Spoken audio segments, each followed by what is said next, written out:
You need competent leaders that have compassion and are dedicated to prioritizing the resources of the government to key development areas which are health, education. Be always on point. Now, when it comes to this issue of cutting down the cost of governance and doing the right thing, it can never be overemphasized, especially in this time that we are facing different trouble from bad economy, insecurity, inflation, poverty, and all that. And that is the reason why whenever I see in-depth knowledge of what we can do and how we can do it, especially from someone that knows the terrain like P2B, he knows what we can do, how we can do it, and how to apply it. I'm always happy to bringing it to you guys so that you can listen to it, because this particular one is very clear and very clean. So relax and listen to this self-explanatory video, how P2B sat down and explained how we can be able to overcome the problem we are going through in this country. But the only problem is that, is the present government ready to go through that route? You already know the answer, but nevertheless, remember, the comment section is still wide open. So listen to him and share your thoughts with me on the comment section. Let's go there. You're being a voice in the wilderness during the 2023 campaign, highlighting the wastage by people in government. Here at News Central TV, we have had a look at the 2024 budget, and there are parts of it that give grave concerns about where the taxpayers' money is going. Have you had a look at the budget? And does it worry you, the amount of money that is going to agencies that look like they're going to fritter away taxpayers' money? I have, and I've several times raised concern, grave ones, about the budget. I've sent messages about it. If you follow me up in Twitter, you will see where I have complained severally. Even when the senator, one of them, alleged that there was 3 trillion pardon, I did make a humble appeal that that budget be taken back and looked at to ensure that the right things are there. Because you could see it clearly that the budget, now I'll give you a few examples which I've highlighted. The budget of, say, National Library. A country the size of Nigeria does not have a national library to date. We have the National Assembly trying to build its own library for about 15 billion naira. When the budget of National Library is not up to 1 billion. That is where the whole nation, and I'm sure the amount of their own library, cumulatively, if we put all the universities together, you have budget of, again, National Assembly Clinic being 15 billion naira. When, if you put together the entire teaching hospitals, which is, in quotes, the height of our healthcare, if you put teaching hospital of our foremost universities, Ibadan, Nsukka, University of Nigeria, Ahmadu Bello, Lagos, is less than the budget of the capital budget, is less than the budget of National Assembly Clinic. I can go on and on. The Ministry of Science as a ministry, the entire capital budget is about 6 billion. When the budget of the car park of House of Rep and the Senate is about 6 billion. So the priority of the government is to create car park. It's totally misplaced in today's system. And if you've seen that the pardon, which they said is not true, have now become even a reality. Because if you go where you're now seeing in places of like National Space Research Development Agency, and you're now seeing 80 million for those beings in Oyo, 80 million for sensitization of unwanted pregnancy, 170 million for sensitization for traditional rulers on peace and conflict resolution in space agency. So You're what not space seeing- agency got to do with traditional rulers? You can believe it.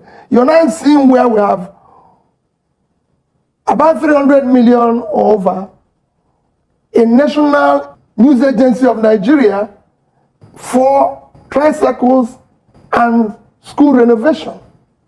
So, and you can go on and on and on and seeing things like that, and you ask yourself, how did we come here? Like I've always said, government needs to prioritize our small resources in key development areas, which are health, education, and per capita, pulling people out of poverty. And these areas are not getting enough support.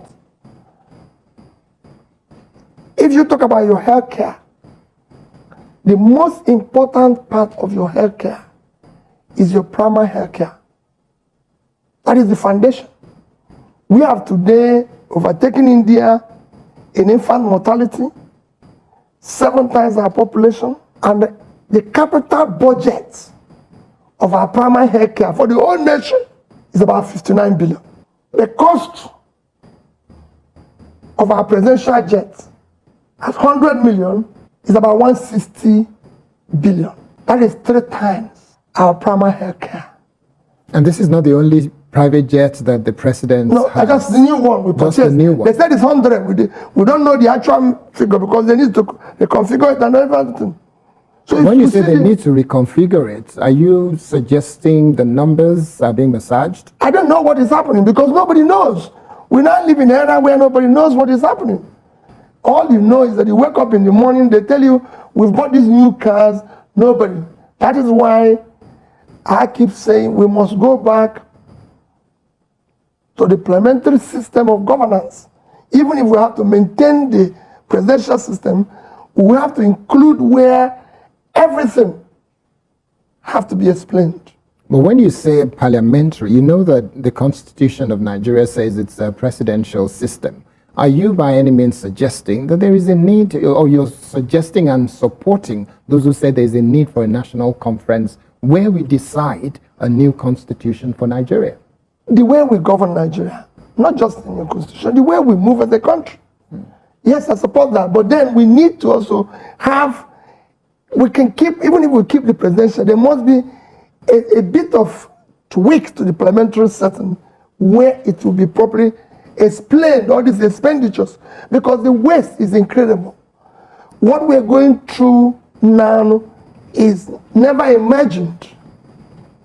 So how do you constitutionally, and I know you have never said or claimed to be a lawyer, but when you look as a politician who's been in the political domain in Nigeria for many years, how do you think it's going to be possible for Nigeria to have a constitution that says this level of wastage is not acceptable and this number of ministers in Nigeria and assistants and special assistants and senior special assistants will no longer be constitutional? How do you think that can be factored in? I don't think it's a constitutional thing.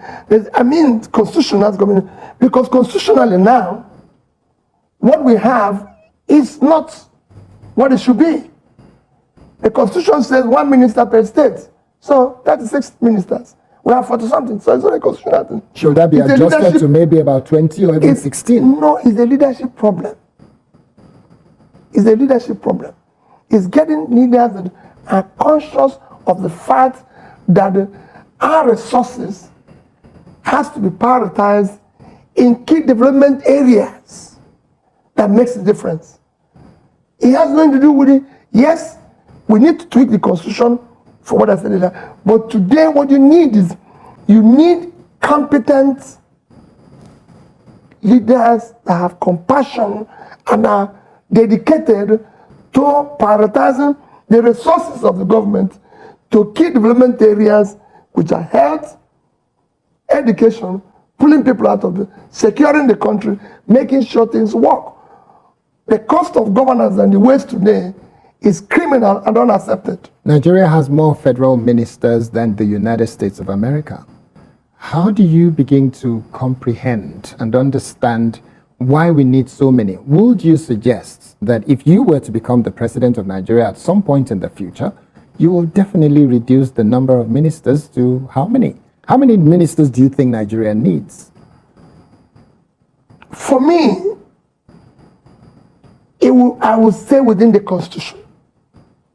But I can tell you the cost of even keeping them and the waste across all the government will be drastically reduced. So forget about what the constitution say. If you were to have your way and you were to use logic and simple common sense, does common sense say that we need 36, despite the fact that the constitution say it's 36? Do you think we need 36? I have to look at what they are going to contribute. I have to look at their productivity. What is this they're going to do? Just like I always said, it is just not the number of people. What are they doing? If they are required and they have something they're doing, yes. But that what they're doing will be measurable. People have to feel it and know why they're engaged. Okay, what I'm really trying to pin you down to tell me is, if you have your way and you have executive order that gives you permission to choose how many ministers you want to work with, would you like to have 6 or 10 or 20 or just say 36 is the number, I am happy to work with 36? Thank you very much. I won't tell you exactly what I'm going to use here, but I won't go beyond the constitution. So what do you say to the current government that has gone beyond the constitution by having more than 36 ministers? They should stick to the constitution and do the right thing, because that's the basis on which they're governing.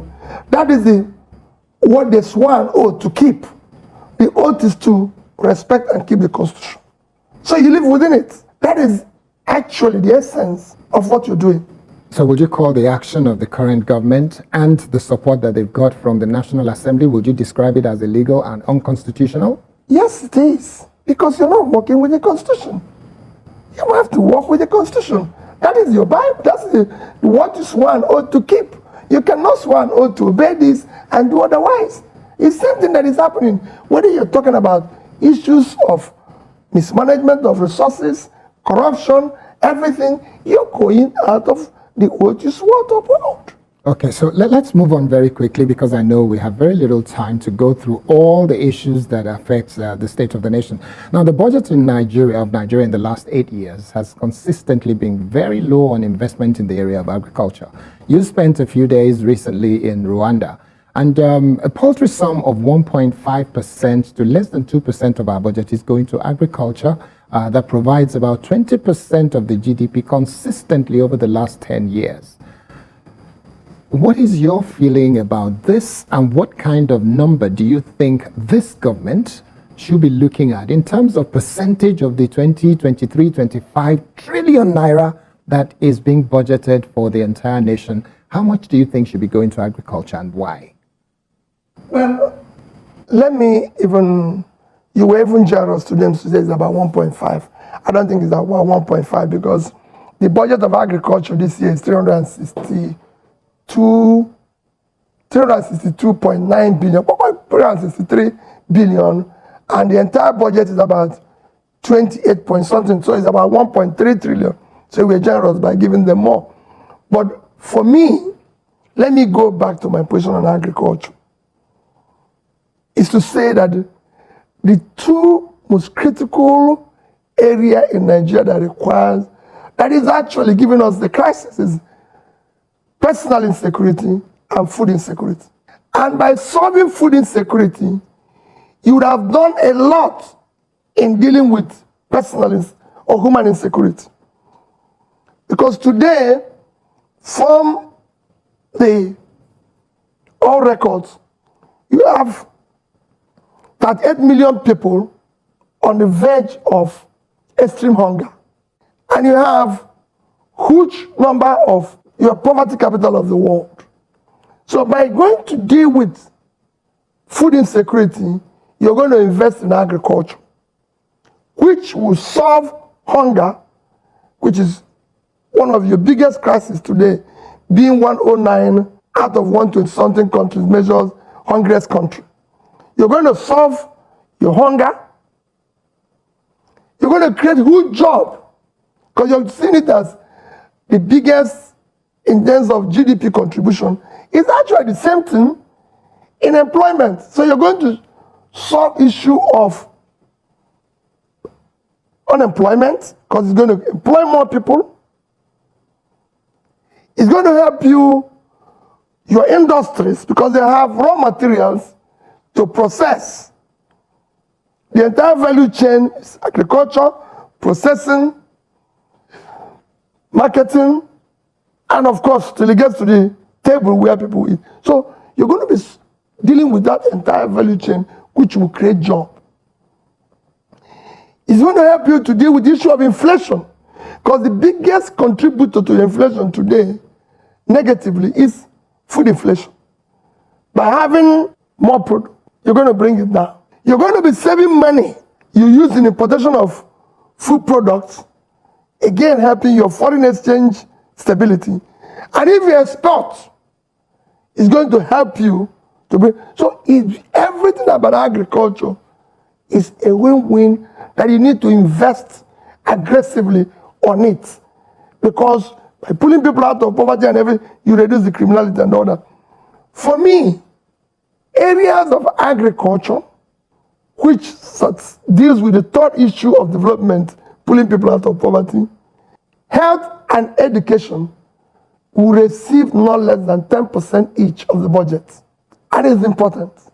But if you look at what we have said about agriculture, if you look at your agriculture today, with a budget of 263 billion naira, in fact, out of that 363 billion, the actual thing that you're investing is 252.8, about down 253 in capital budget.